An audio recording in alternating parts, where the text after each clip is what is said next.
इस हफ्ते property plus में देखिए, अब घर की सुरक्षा घर के हवाले। ऑफिस में बैठकर करें अपने स्मार्ट ई होम्स की निगरानी। NH24 पर बन रहे अंसर तनुशी प्रोजेक्ट की जानकारी और मुंबई के करीब पनवेल के प्रॉपर्टी मार्केट पर एक नजर।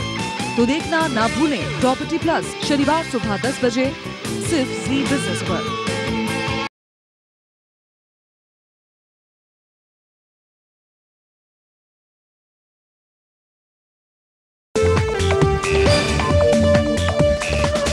अगर हम यूं कहें कि घर की निगरानी ऑफिस या घर से दूर रहकर भी की जा सकती है तो यकीन नहीं हो रहा है, पर जनाब है ये हकीकत।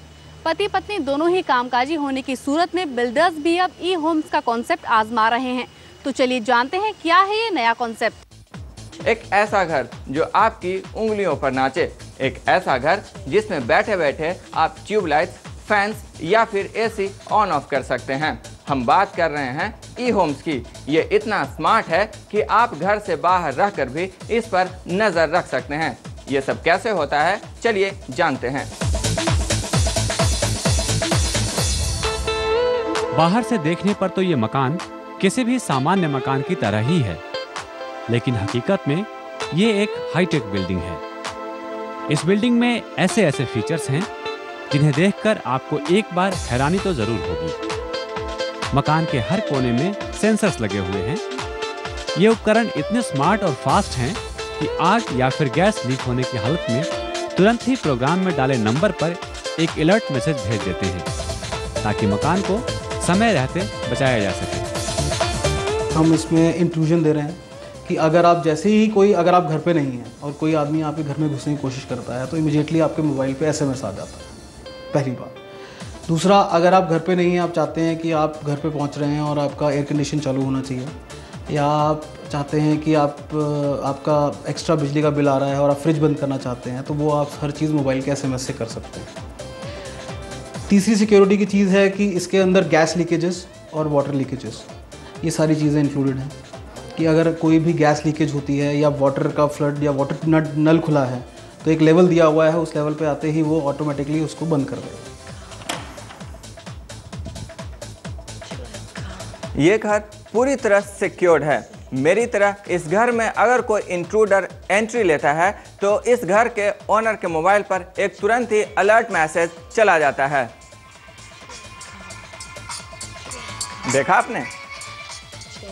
जैसे जैसे बड़े शहरों में न्यूक्लियर फैमिलीज की संख्या बढ़ती जा रही है, उसी के साथ घर और परिवार की सुरक्षा की चिंता भी बड़ा कारण बनता जा रहा है।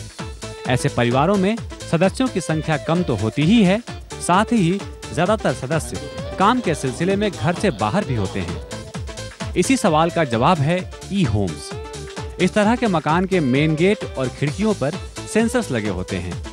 मकान मालिक की गैरहाजिरी में ये सेंसर्स एक्टिवेट हो जाते हैं और घर में एंट्री लेने वाले अनचाहे घुसपैठियों की खबर तुरंत ही मकान मालिक के सेलफोन पर SMS के जरिए भेज देती हैं।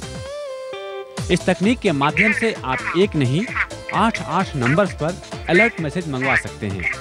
अगर एक नंबर बिजी या फिर अनरीचेबल है तो दूसरे नंबर पर खुद ब खुद अलर्ट मैसेज आ जाता है।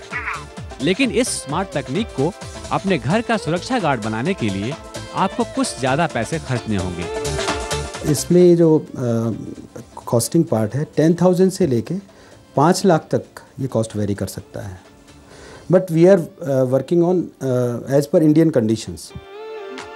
ई होम्स का दूसरा नाम आराम और सुरक्षा है। आराम इतना कि आप सोफे पर बैठे बैठे फैंस, लाइट्स, AC, कर्टेन्स को कंट्रोल कर सकते हैं, और सुरक्षित इतना कि आप अपने ऑफिस में बैठकर मकान पर निगरानी कर सकते हैं। जानकारों का कहना है कि इस तकनीक को जानने, समझने या फिर अपनाने में अभी लोगों को समय लगेगा। प्रॉपर्टी प्लस के लिए रामेश्वर कुमार।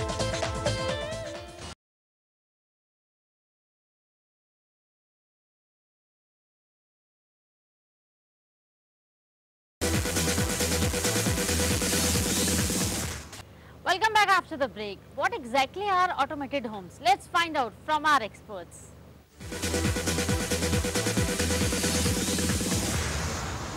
हाल ही में इंडिया में फुल्ली ऑटोमेटेड ई होम्स का कॉन्सेप्ट लॉन्च हुआ है। तो ये क्या है, आइए जानते हैं SVP ग्रुप के CEO मिस्टर सुनील जिंदल से। मिस्टर सुनील, प्रॉपर्टी वॉच में आपका स्वागत है। थैंक्स। BMS ई होम्स, ऑटोमेटेड होम्स, ये सारी टेक्नोलॉजी अभी हाल ही में सुनने को मिली है, तो ये कॉन्सेप्ट क्या है, इस बारे में बताइए। देखिए, e homes they called as basically electronic homes. So India में पहले था इलेक्ट्रिकल होम्स, अब इलेक्ट्रॉनिक होम्स हो गया। तो इलेक्ट्रिकल होम्स क्या था कि पहले हम लोग वायर्स यूज़ करते थे बेसिक चीज़ों के लिए, which is electrically operated appliances. अभी भी इलेक्ट्रिसिटी ही है उसमें, but they are called electronic because now we are using lots of central processing units along with that, and we are using lots of electronic appliances with it, which makes your life comfortable and secured. हम ये कहें कि आने वाले वक्त में ये कितना प्रैक्टिकल होगा इंडियन सिनेरियो में, क्या कहेंगे आप? देखिए, फ़िलहाल हमें इसलिए नहीं लग रहा है क्योंकि थोड़ा सा एक्सपेंसिव है। It has become a very selective industries ने, सिलेक्टिव कंपनीज़ ने इसको प्रमोट किया है और कुछ एक्सक्लूसिव क्लाइंट्स के लिए प्रमोट किया है। It is not become a mass product. ठीक। अच्छा, दूसरा एक और इम्पॉर्टेंट एस्पेक्ट है, वो है कॉस्ट का। कॉस्ट एक तो लगवाने में, और दूसरे फिर इसका रनिंग कॉस्ट जो होगी, हमारी मेंटेनेंस की कॉस्ट होगी, वो कितनी होगी, उस बारे में बताइए। देखिए, प्रैक्टिकलिटी इंडिया के सोशो इकोनॉमिक के ऊपर बड़ा डिफरेंट, एरियाज़ के ऊपर बड़ा उसके हिसाब से ही प्रोपोर्शनली डिपेंड करती है। फॉर एग्जांपल, अगर हम एक मिडिल क्लास हाउस लें, उसमें प्रैक्टिकलिटी किसी और तरीके की है। अगर हम अपर मिडिल क्लास का हाउस लें, उसकी प्रैक्टिकलिटी डिफरेंट क्लास की है। मेट्रोज़ में प्रैक्टिकलिटी डिफरेंट है, रूरल एरियाज़ में प्रैक्टिकलिटी अलग है। तो अगर हम ई होम्स का कॉन्सेप्ट लेके आए हैं इंडिया के अंदर और यहाँ पे लेके आए हैं, तो लेकिन हर एरिया के हिसाब से या हर सोशो इकोनॉमिक्स सिचुएशंस के हिसाब से ई होम्स की जो डाइवर्सिटी है उसको चेंज करना पड़ेगा। आप इन चीज़ों को अपनी बिजली का बिल बचाने के लिए या अपने चीज़ों को सेफ रखने के लिए कैसे इस्तेमाल करते हैं। Low cost and safety appliances. The third thing comes as comfort, which is luxury. That's comfort, that कि मैं अपने बेड पे बैठा हूँ और हाथ के इशारे से सब कुछ कर रहा हूँ, या मैं अपने ऑफिस में बैठा हूँ और अपने ऑफिस के से SMS भेज के मैं अपने होम को ऑटोमेट कर रहा हूँ। तो ये चीज़ें एक कंफर्ट लेवल को बढ़ावा देती हैं।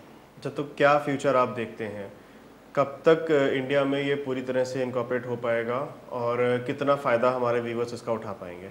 आज की डेट में अगर हम सिर्फ 3 लाख प्रोडक्ट की कॉस्ट मानते हैं, उसके ऊपर अगर हम मेंटेनेंस चार्जेस लगाएं और इम्प्लीमेंटेशन चार्जेस लगाएं और उसको देखें, तो थोड़ा सा ज़्यादा पड़ जाता है। इसी चीज़ को अगर हम देखिए, फ्यूचर में आना तो है, वही मैं आपको बात बता रहा हूँ। आज न्यूक्लियर फैमिलीज़ किस हिसाब से इंक्रीज़ होती जा रही हैं, तो फ्यूचर तो इसका है ही, इसमें तो कोई दो राय नहीं है। अच्छा, जो व्यूवर्स हमारे लेने जा रहे हैं घर और चाहते हैं इन फैसिलिटीज़ का फ़ायदा उठाना, तो उनको किस तरह के टिप्स आप देंगे?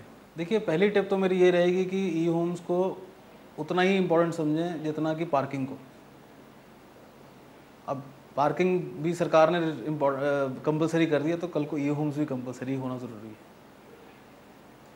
और टिप्स मेरी तरफ से यही रहेंगे कि सबसे इम्पोर्टेंट पॉइंट ये है कि आप जिस कंपनी का ई होम लगा रहा है बिल्डर, उस कंपनी में बहुत ध्यान दें। बहुत नई कंपनी के पास ना जाएं। कुछ पुरानी कंपनीज़ हैं, कुछ अच्छी कंपनीज़ हैं, ग्लोबल कंपनीज़ हैं जो थोड़ी महंगी हैं, लेकिन उनके इक्विपमेंट्स और उनकी मेंटेनेंस अच्छी है, वो बहुत ज़रूरी है।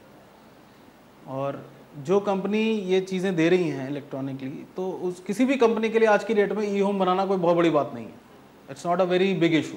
एवरी इलेक्ट्रिकल और electronic company is making e homes. Concept बहुत सिंपल है मैन्युफैक्चरर के लिए, तो हर आदमी बना सकता है। ओके, तो सुनील, इन सभी इन्फॉर्मेशन का हमारी टीम की तरफ से और हमारे सभी व्यूअर्स की तरफ से बहुत बहुत शुक्रिया। Thanks very much. तो ये तो थी हमारे एक्सपर्ट्स की राय ई होम्स के बारे में। यहाँ हम लेंगे एक छोटा सा ब्रेक।